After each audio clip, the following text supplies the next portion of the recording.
ابراهیم علیہ السلام مبارک سترګې د اوښکو نه ډکې دي، ږیره د ملامتیا په اوښکو لمده ده، کعبه جوړوي او په کعبه کې کوم کاڼي لګېدلي دی څه د پیر سبق نه خو نه وراوړي. لکه د احمد علي لاهوري ته به عذاب وینې او بیا به یې وینې چې د دې کمال قرآن د وجې نه د عذاب پورته کیږي. په دا ټول روی زمین کې د ټولو نه بهترین ځمکه د خانه کعبې ده.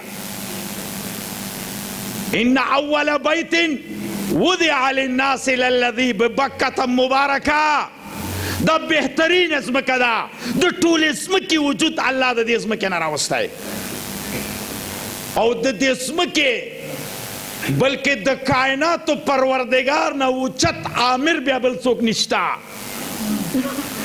د حضرت جبریل علیه السلام نه اوچت مهندس بل نشته او د ابراهیم علیه السلام نه اوچت ګیلکار نشته. په پیغمبرۍ باندې یقیني و، د زوی په پیغمبرۍ یقیني و او ورسره لیبر و. د خدای کعبه جوړیږي، الله امر کړی، جبریل نقشه اچولې، اسماعیل په تنکو لاسونو کاڼي رازغلی او ابراهیم علیه السلام د هغې تعمیر کوي. او تر دې چې کعبه جوړه شو الله ویلي دقسې کوټه مې پکار وه، رب ورته د بیت نوم ورکه چې عمده بیته وه، عمده نقشه وه، عمده طول وه، عمده عرض وه، عمده ګیټ وه، عمده چوړایي و لمبایي وه. او دا په احسن طریقې سره ابراهیم علیه السلام او اسماعیل علیه السلام وکړه. کعبه جوړوي او په کعبه کې کوم کاڼي لګېدلي دی څه د پیر سبق نه خو نه وراوړي، دې کې د جنت کاڼی لګېدلی حجر اسود. او دا کوټه جوړه شوې ده خو ابراهیم علیه السلام دا ټول قابلیت په ځای پرېږدي. سبحان الله. او مخامخ بیتې ته په یو هر باندې کینی، خپل معصوم بچی ځان سره بوزي، ورته وایي بچیه زه چې څه وایم ته به راپسې امین وایې. د ابراهیم علیه السلام مبارک سترګې د اوښکو نه ډکې دي، ږیره د ملامتیا په اوښکو لمده ده، سوال او زاری او منت اسمانونو نه بره د کائناتو پروردگار اوري، تمام یونټ د فرشتو دا منظر ویني. څومره عجیبه دعا به یې کوله، څومره ژړا به یې کړي، څومره ښایسته سوالونه به یې کړي. زما د ابراهیم دعا علیه السلام، زما د اسماعیل امین علیه السلام، دا ما ته زما خدای راښیي چې زما بندگانو اوچت کمال هغه په دې کې و چې خانه کعبه یې جوړه کړه. ټول قرآن کې الله دا نه دی ویلي چې زبردسته لمبایي یې ورکړې ده، بهترینه چوړایي ورکړې ده، بهترینې نقشې سره جوړه ده، دا الله نه دی ویلي.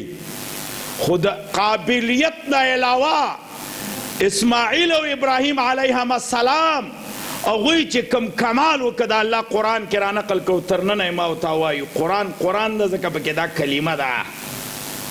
الله پاک فرمایي وَإِذْ يَرْفَعُ إِبْرَاهِيمُ الْقَوَاعِدَ مِنَ الْبَيْتِ وَإِسماعیل. الله وایي کله چې دا زما کعبه جوړه کړه که نه، دا بیت الله شریف آباد که، ورسره اسماعیل علیه السلام هم و. ربنا دوی دواړو چیغه کړله او ما ته یې زارۍ کولې، ربنا تقبل منا انک انت السمیع العلیم.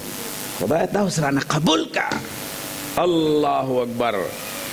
ابراهیم علیه السلام د خپل قابلیت شعار نه ورکوي چې ګیل کار ہو تو ایسا ہو. ابراهیم علیه السلام د خپل بچی د مجاهدې صفت نه کوي، نه رب العالمین دا کردار قرآن کې ذکر کوي، خو چې ژاړي الله ته، الله جل شانه نه چې څه غواړي هغه الله ته ډېر مقبول دی. وایي ربنا تقبل منا انک انت السمیع العلیم. دا آیت په خپله باندې موږ ته درس راکوي، عالم ته، طالب ته، حافظ ته، مفتی ته، شیخ القرآن ته، شیخ الحدیث ته، چې ګوره په دې قابلیت به نه دوکه کېږي، اوس به د مقبولیت په تصور باندې لګیا د مزل کوې. که ستا مقبولیت عند الله منظور شو لکه د احمد علي لاهوري، ته به عذاب وینې او بیا به یې وینې چې د دې کمال قرآن د وجې نه د عذاب پورته کېږي.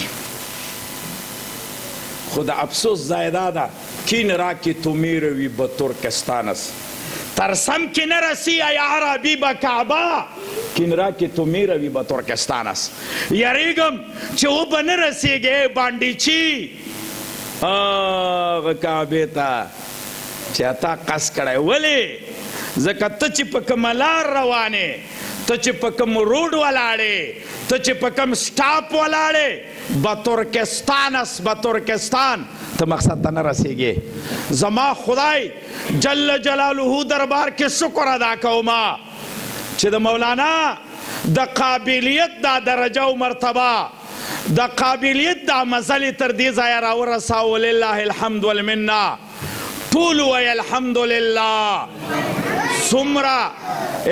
څومره میلمانه چې دلته راغلي یئ او یا د دې محلې خلک دلته ناست یئ چې د مولانا عامر په دې مزل مقصود ته رسېدلو باندې څوک هم خوشحاله یې لاس پورته کوي.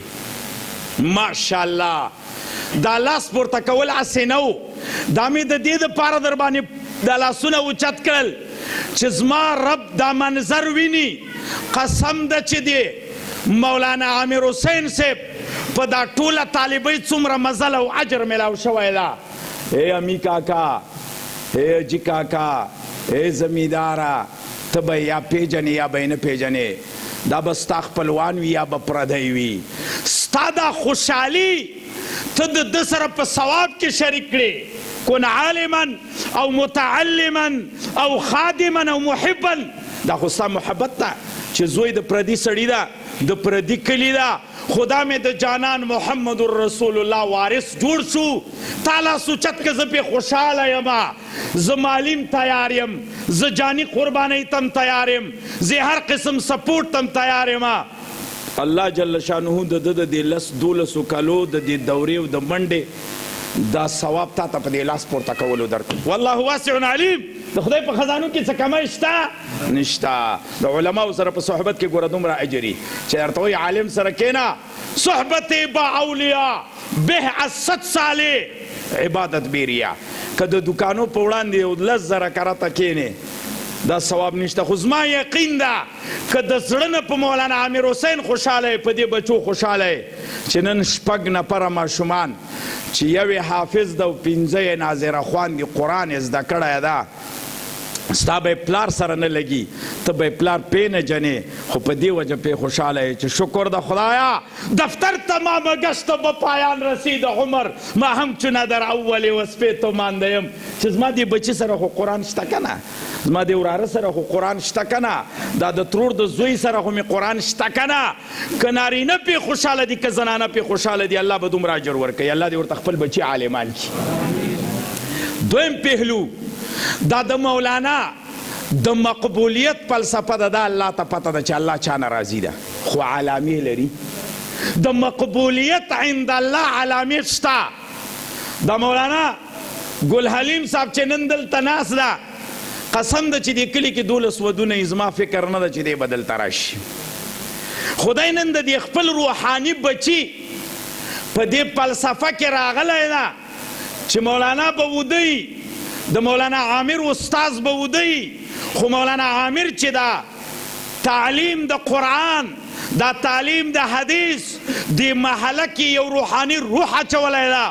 که څوک په تهجد ولاړ ده، که څوک تلاوت کوي، که څوک سورت یاسین وایي، که څوک تفسیر اوري، د مولانا پکې اجر او ثواب ده.